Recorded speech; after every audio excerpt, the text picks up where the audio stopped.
I may have made one tiny little mistake during the last part. Not the best start to a brand new series, but you lot seem to be okay with it, so let's keep going. Welcome or welcome back to the Butter Bunch. My name is Jacob Butter, and I'm here to bring you yet another Dragon Ball What If discussion. I've been messing up a lot recently. There's of course the issue of the upload of part 5 What If Raditz and Nappa Turned Good, where I split the comments and the story continuation apart into two Frankenstein monster videos because I messed up with the upload. And then there's what I missed out in terms of this story today. I won't ramble for too long this time. The mistake I made in part 1 was underestimating the amount of filler that Suno, one of the focus characters of this scenario, was present for in the original Dragon Ball series. I've done two major things since the last time I looked at this story. The first is that I finished that podcast with Sophie B and Lucia Lobos Villa that inspired the story in the first place, just like I said I would. The second is that I finished the original anime series from beginning to end in Spanish, just like I'd always meant to. Beforehand, I'd only left it off halfway through the Red Ribbon Army saga, meaning that I started to refresh my mind on the 22nd World Martial Arts Tournament and the King Piccolo arc, which Suno became a part of. I alluded to this in the past, but to be fair, she didn't really have much to do in it, other than help some of King Piccolo's victims and assure them that Goku would save the world. So, it is reasonable not to have her be there for it, but I should have probably addressed it anyway. It's also not accurate to say that Goku and her would have met up after the events of the arc, because Goku immediately had to go up and train with Kami so he would be able to revive Shenron.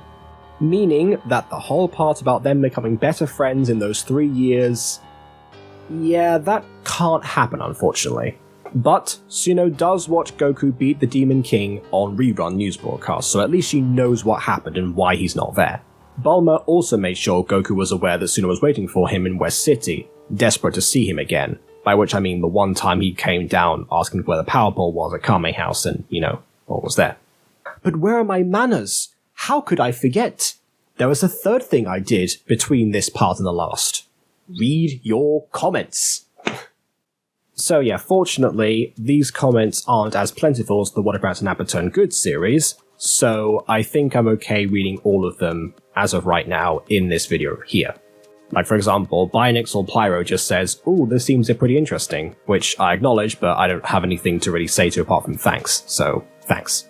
Jeremy Knowles also makes a return, and says, "Cool start. Excited to see how this changes things. Maybe Suno works with Bulma to make a super suit, or enhancement by reverse engineering Eta. Suno knows that Goku respects power, and she needs a way to catch up and compete to really make his head spin. Maybe super suits and training with Yamcha, and then training at the Satan Dojo nearby, and getting Hercule involved too." I just realized I forgot to include the Satan Dojo in this, and to be honest, the Satan Dojo, the way that works, and I'm saying Satan for the same reason that Masako does, just in case, you never know how this video is going to do in the future. The key thing with that dojo is the way that they revolve around trickery and deception of your opponent. I mean, Goku doesn't have anything against Mr. Satan per se when he meets him later and everything, he is our champ after all. But I don't think his methods would reflect so well in a potential romantic partner.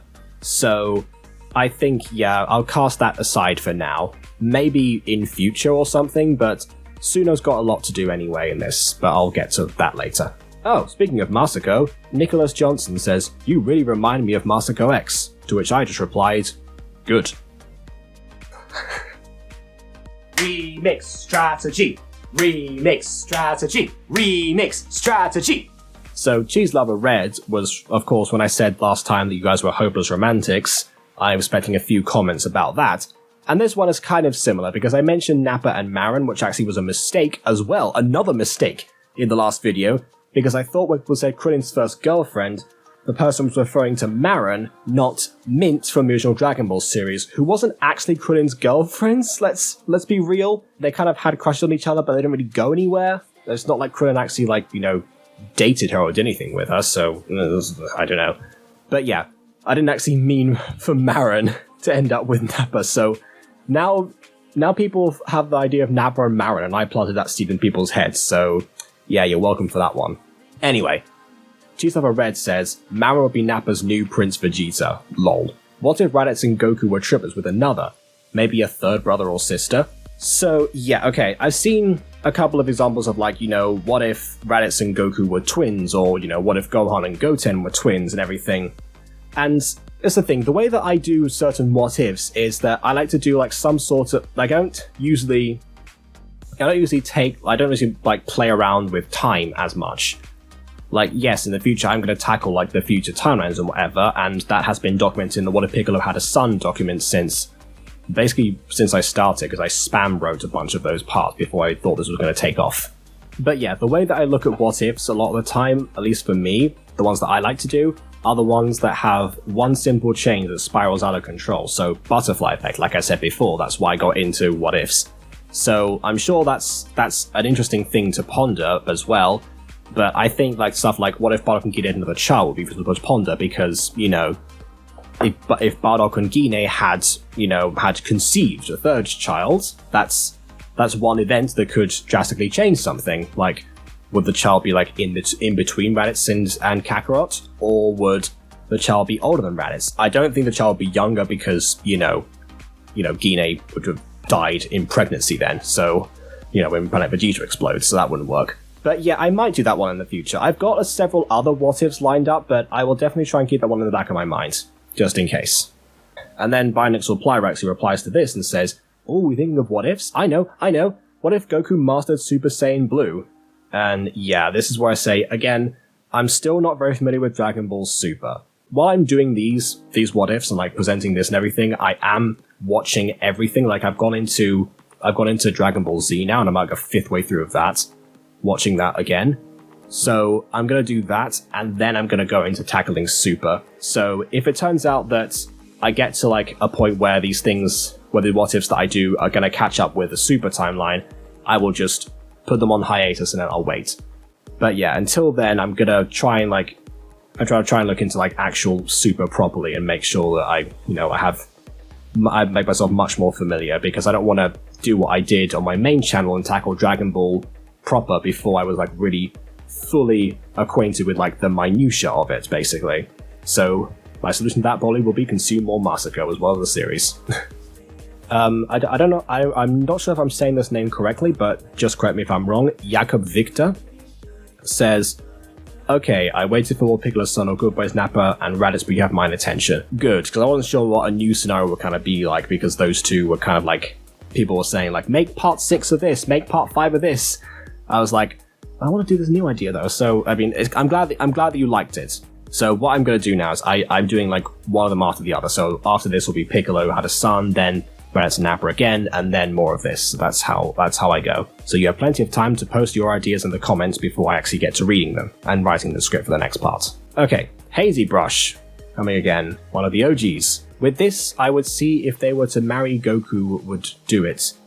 But hold on, okay. Do you mean like with this? I would see if they were to marry Goku would do it. Like if the idea was proposed that Goku would go on with it. Okay, good. Because they get to become more than friends. Again, I have to retcon that part, but we'll get to it. I have a way of doing that. At the start, Goku just seen as a friend, but she could explain marriage, and Goku could think about that and think about her more and more until he finds out that he loves her. Also, I don't know much about her. I've never seen Dragon Ball, the first one. And then I said I was currently halfway through in Spanish, and yeah, stuff like that. Honestly, before that podcast I watched by Sophie B, I completely forgot who Suno was. Like, I had the idea of, like, the girl from the Muscle Tower arc in the back of my head because it's one of the first manga chapters I ever read, but I just didn't remember her name. Like, honestly, she left an impression on me because of where she was, like, where I was at the time, but yeah, I didn't even know that was her name until I looked it up. So I don't blame you, honestly. If Suno gets together with Goku, why not have Chi-Chi x Yamcha, says Oceanomappy. Chi-Chi did think Yamcha was a secret admirer, and they would be the second pick. We all know what happened to Bulma and Yamcha's relationship, though realistically, I don't see Yamcha or Chi-Chi ending up together until near the start of Z.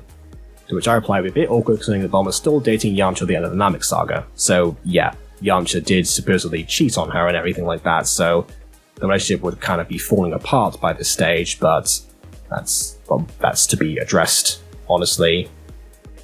in this part, like, I kind of do get to that time where that should have happened. Then once again, hello of King Piccolo, where he says, what if tambourine, cymbal, piano, and drum survived? And I said, all of them pretty tall order there. And then King Piccolo says, it's 4 out of 3,005. I think that's a small amount of my children. You missed the point there. The point is that, I mean, those were the ones that were born during the battle-ready arc.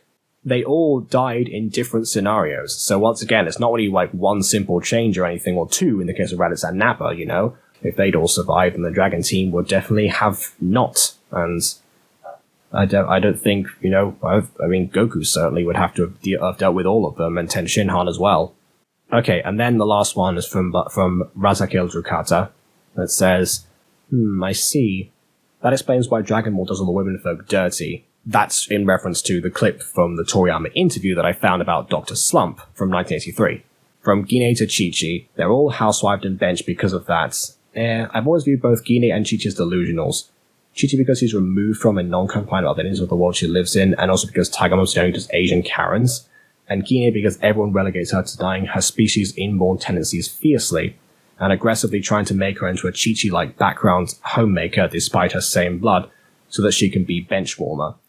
I'm no feminist by any means, but there are just limited to suspend disbelief. And yeah, I can't really fault you on most of that.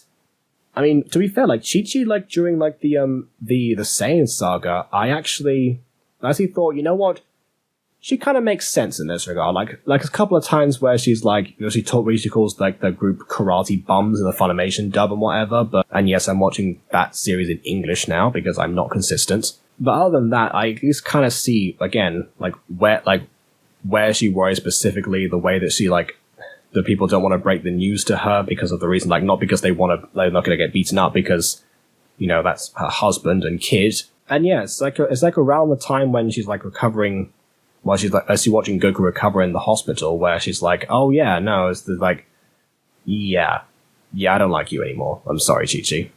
Alright, that takes us up to 16 minutes again. That's the same time as the last Raditz and Nappa video, so I think that's a good time to get into the actual story.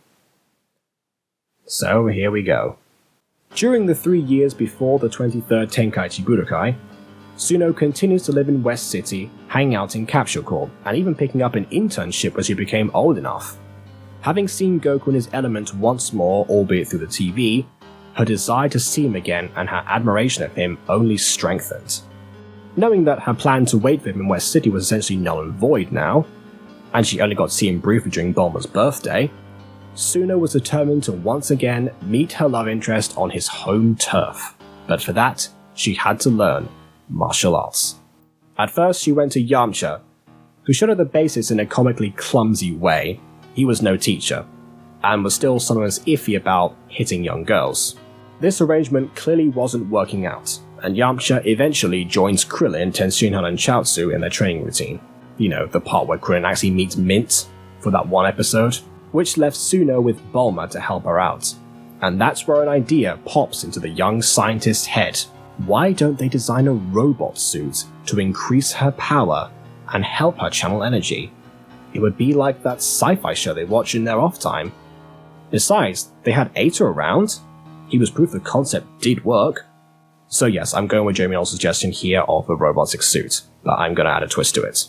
If you think I'm going to turn this into a copy of Master Corex's What If Bulma Trained Like Goku story, think again, because there are two major problems with this idea that the girls were confronted with. First of all, you're not allowed to use weapons in the tournament.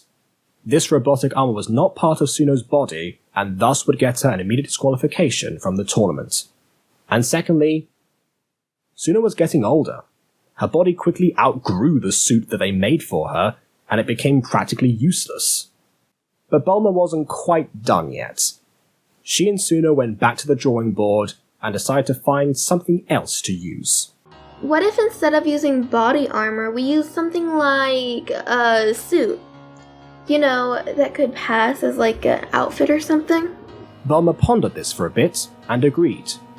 After plenty of sketches based on the latest city fashion, they got to work on essentially a thermal jumpsuit, made out of finely woven metal that acted just like fabric.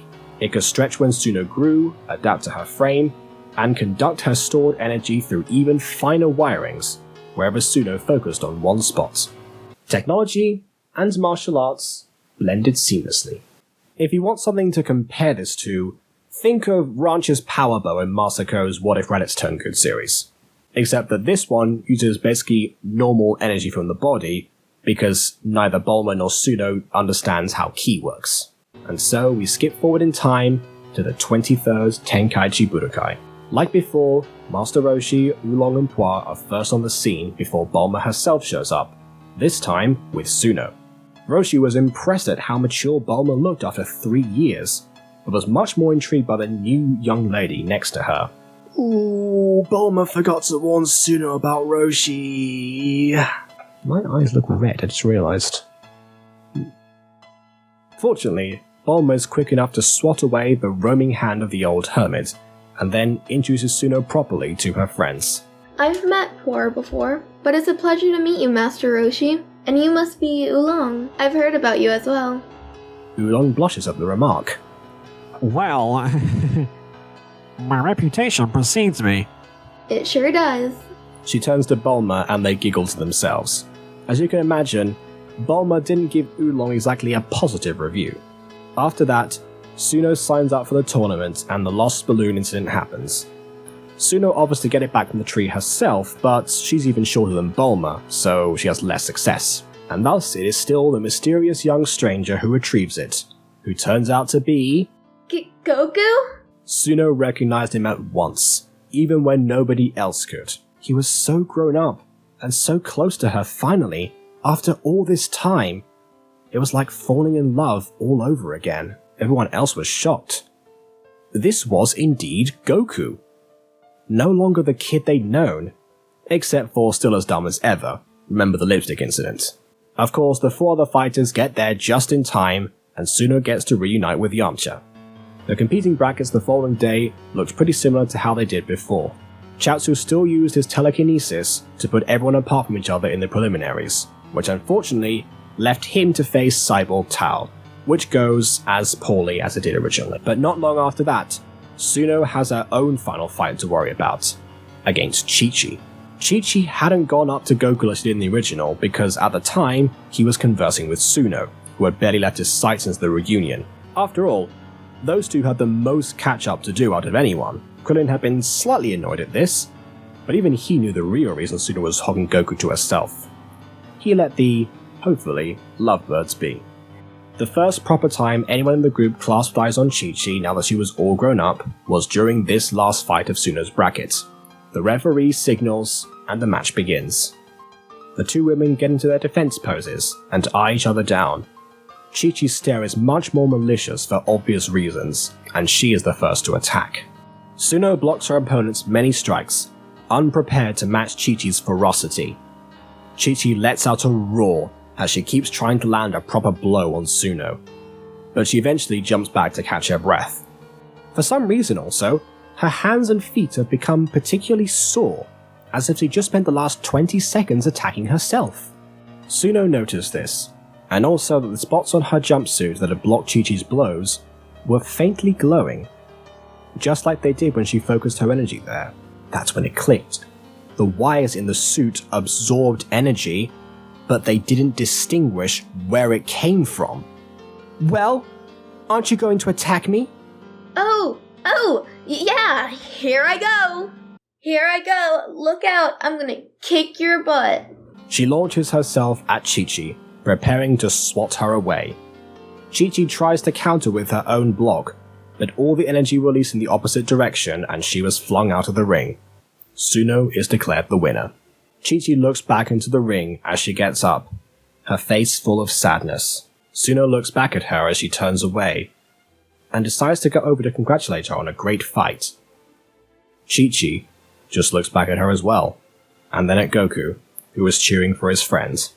Yeah! Way to go, Suno! Chi-Chi can barely hold back from crying. She beckons Suno closer. Tell me, that guy over there, Goku, do you like him? Suno turns beet red. Who? Goku? What? Nah! Who even is Goku? Is his name Goku? I don't know a Goku. I'm not trying to tease you. I just need to know. Do you like him? Suno looks back nervously. Okay, yes. There, I said it. Okay. Make him happy, alright? Be the best wife you can possibly be. And have a nice life. And with that, she walks away. The preliminaries end the same for everyone else, and the quarterfinals begin with Cyborg Tao versus Ten Shinhan, which plays out the same way as in the original. Once that is over, Chi-Chi's words re-manifest in Suno's mind as she steps out into the ring to face Goku. Her? Become his wife? Sure, she'd love to marry him someday, but it was too soon to be thinking about that right now. So why could she picture it so clearly? Hey, you okay there? Yeah, totally. Fantastic. Go ahead and attack me then. I want to see what you're made of. So Suno flexes her arms to gather more energy, on top of what she'd saved from the fight from Chi-Chi, and charges at Goku, who easily dodges every hit. Suno keeps swinging at him, but ends up incredibly off balance every time, almost falling out of the ring herself a couple of times. Goku eventually blocks one of her hits with his hand, and talked to her so none of the others could hear. If you keep attacking me the way you have been, you're not gonna get anywhere. Goku had observed her fights in the preliminaries, and figured out Suno's core weaknesses. Mr. Popo taught me how to sense my opponent's energy, so I know where they and the energy are located, and how it's sourced. Suno gulps. She'd been found out. Now she'd surely be disqualified, and Goku won't respect her. That suit's pretty cool. I saw you make it sometimes on the lookout. But seeing it up close, it's clear to me that without proper ki control, it's an unsustainable source of power. Look at you, you're exhausted. You've never properly trained it against someone else.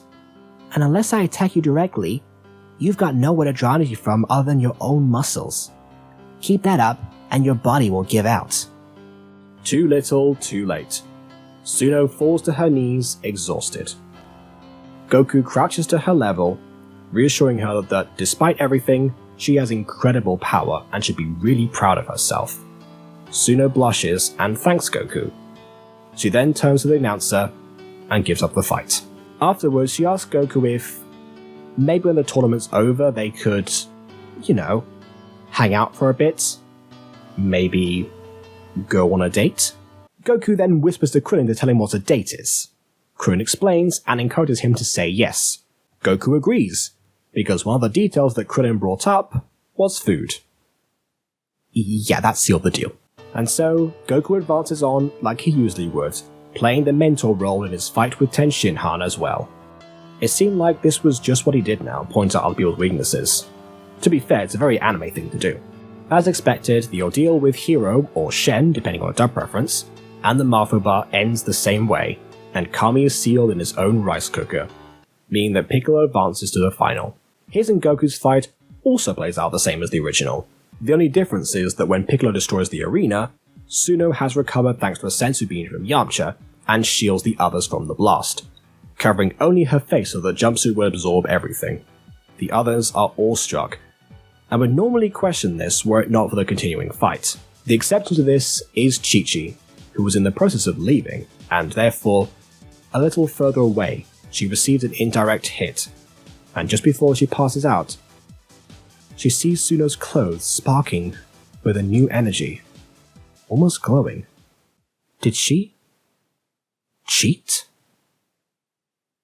And then she lost consciousness. Suno joins the pleas of Goku's friends to let them help him, to forget the tournament rules so that he could live. But Goku remained adamant to play by the rules and win this thing normally, by the book. All Suno can do is pray. But Krillin points out that won't really do anything since, God is right next to her. And so, they all witness Goku be brought to the brink of death, only to barely win out in the end. Suno is first on the scene with a sensu and a big crushing hug. In that order, hopefully. She does still chew Goku out for giving Piccolo a sensu bead as well and letting him go, but Goku seems pretty confident that he'll win again if he trains more after that date thingy. Suno blushes again and smiles. That's all she wanted right then. Kami almost spoiled this by asking Goku to take his place as Guardian of Earth, but Goku, horrified at the thought of something so boring, goes, "Hey Suno, how about we do the date thing now? Huh? Let's go! Nimbus!" The pair jump on the magic cloud and fly away, thus preserving the final scene of the original Dragon Ball series, only with a different second occupant. Do Goku and Suno get married then? Well, no, because here's something that comes into play that I haven't really talked about yet. Suno's age. She was only 10 when she found 12-year-old Goku frozen near her village, making her 16 in age 756. It's hard to say whether she'd be of marrying age in the Dragon world, but she's in way less of a rush than Chi-Chi, so why not take her time and see if Goku was right for her? Her patience paid off because he totally was. After they flew to West City and toured around all of Suno's favorite places, including a couple of restaurants, they decided to start hanging out together more often. Suno actually did the impossible and got Goku to visit his friends during the 5 years before Z. But mostly they saw each other, trained together, went on more dates, including plenty of double dates with Bulma and Yamcha, and became an actual couple. From Goku's perspective, this was great too. He didn't really get used to calling Suno his girlfriend, but Suno insisted that there was a difference. Suno also became kind of a people to him, learning the basics of ki control, enough not to drain the energy in her suit, and even agreed to train with Goku in her base form and made formidable progress. She'd become the perfect partner for a Saiyan without even knowing. And also, learned from a romantic partner without resorting to trickery like Videl did in the original canon with Gohan. Speaking of Gohan, I've seen a comment that a possible reason for you not being interested in couples a lot is because you actually want to see new Saiyan hybrids and have me explore their potential. So, what happens with Gohan in this version? We'll get to him in a second. Sure enough, Goku and Suno do in fact get married, and Bulma is the one to make most of the arrangements, including the guest list, so the Dragon team actually get to be at the wedding. Later on, this union is indeed consummated, and Gohan is stillborn. I don't mean he's stillborn, I mean that he is still born. You get what I'm saying. He is still named Gohan in memory of Grandpa Gohan, but there are a few differences right off the bat. I'm going to take a page out of Dragon Ball What If Bro's story again, and give him a reddish hair colour, darker than his mother's. But the difference is that he was born 3 years after he would have been in the original, so he's only about 2 years old when Raditz shows up. Speaking of that event, the circumstances change once the Saiyan lands as well. Raditz still battles the mighty farmer and finds Piccolo in the wasteland before recalibrating his scouter and detecting another high reading of 350, but the search takes him, instead of to Kame House, to a new house slap bang in the center of West City. You see, after Sony visits from Mount Paozu while the newlyweds were dating, Goku got used to city life, at least enough to know the best spots around town and get used to those ever-important traffic laws. But the real reason that they were there was because Suno had officially become an employee of Capsule Corp, working in the engineering department with Eta. So yes, Dragon Ball fans, 2 things you thought should have happened already came true.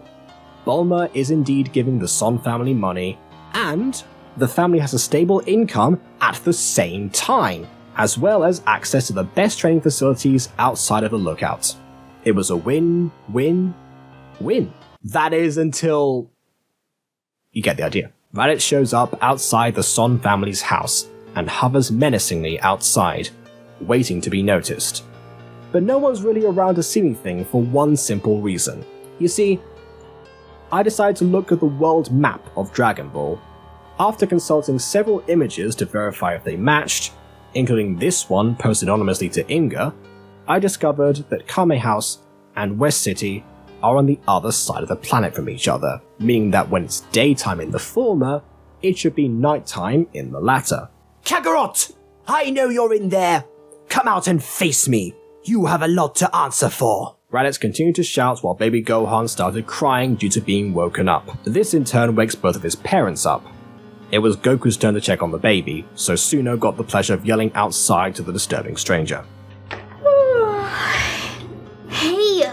You hope woke up my baby! Get off the street and go back to bed! Evidently, Bulma had rubbed off on her after all these years. Raditz is not fazed and floats over to Suno's window, letting her angry face curve into a fearful one. You're not Kakarot. Where is he? I don't know anyone called Kakarot. You've got the wrong place. No way! My scouts detected the highest power level on this planet in this house. That must be Kakarot. You're lying to me. This could have gone on for hours. But luckily, Goku shows up with Gohan in his arms, and the whole exposition about who he is and why he was on Earth happens as usual. Raditz also inquires about Gohan, and how a Saiyan hybrid was even possible, especially one with that hair. But he doesn't try to grab the kid this time, not while Goku was holding him. Once it was clear that he needed more leverage for his brother to cooperate, Raditz grabs Suno, gives his usual ultimatum, and flies away with her. Now this would normally be no problem. Suno could just charge up her suit and break free. But it was the middle of the night. She wasn't wearing it. Raditz could just carry her with one bicep however far he pleased. Goku wasted no time. First, he ran over to Capsule Corp a few blocks away and woke up Bulma and Yamcha. Suno! Taken! Brother from outer space. Can you take care of Gohan for me? I'm applying more of a Funimation Goku this time. A little bit different to the Masako one because, good grief, I do not have the voice for that right now. Goku practically shoves Gohan in Bulma's hands. Yamcha demands that Goku calm down and explain himself better, which he does. Yamcha of course offers to help get Suno back, and Goku accepts. The pair run out of the main entrance together, only to be greeted by Piccolo.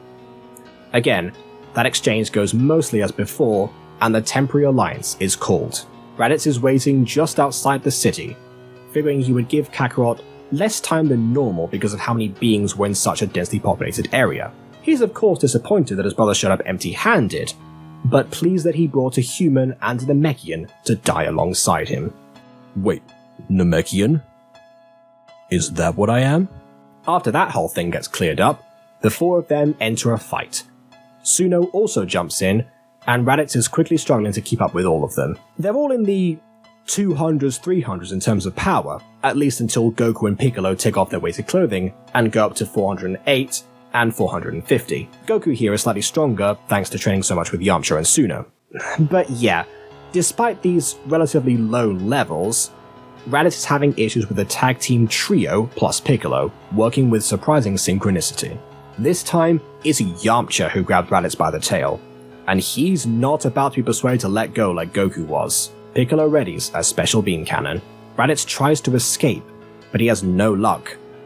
But that's when he pulls out the ace in his sleeve. Or better yet, the ace in the sky. That's right. There was a full moon out that night, and Raditz is able to transform into a great ape. Everyone scrambles away in fear, and Yamcha is swatted away, knocked out as soon as he makes contact with the ground. Raditz makes several swings at the three remaining foes. Piccolo urges Goku and Suno to distract the Ozaru, but neither of them know what to do. There was only one person there who knew about cutting off the beast's tail, and that was Yamcha, and he was out cold. How exactly did Goku and Suno get out of this one? Well, they don't. Suno is in no position to fight such a foe without her suit. Raditz blocks her best punch with one hand and closes it around her.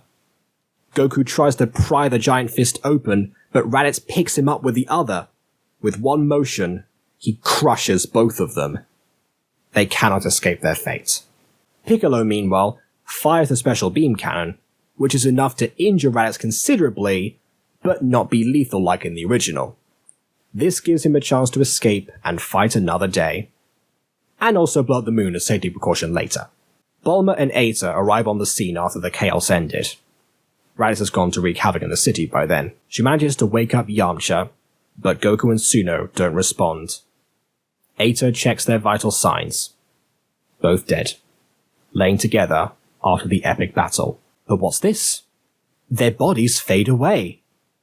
No doubt the work of Kami. Sure enough, the Guardian had plans for the Sons. They had been partners in life, now they were to be partners in death. And that is where we conclude things for the time being. So what did you think? I tried to make this episode longer as you guys don't like how short these parts tend to be. And you're right, I need to get better at that. And I hope you enjoyed my coverage of multiple arcs in one go.